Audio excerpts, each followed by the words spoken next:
विनयमपनय विष्णु दमय मनशमय विषयमृगतृष्णा भूतदया विस्तारय तारय संसारसागरतः दिव्यधुनीमकरन्दे परिमलपरिभोगसच्चिदानन्दे श्रीपतिपदारविन्दे भवभय खेदचिदे वन्दे सत्यपि भेदापगमे नाथ तवाहं न मामकीनस्तम् सामुद्रो हि तरङ्गक्वचन समुद्रो न तारङ्ग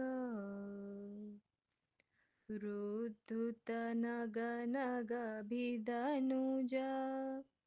दनुजकुलामित्रमित्रशशिदृष्टे दृष्टे भवति प्रभवति न भवति किं भवतिरस्कार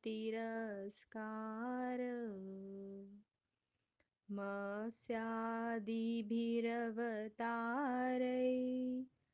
रवतारवतावता सदा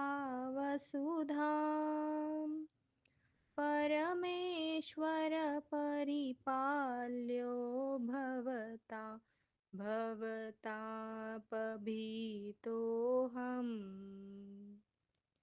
दामोदर गुणमन्दिर सुन्दरवदनारविन्द गोविन्द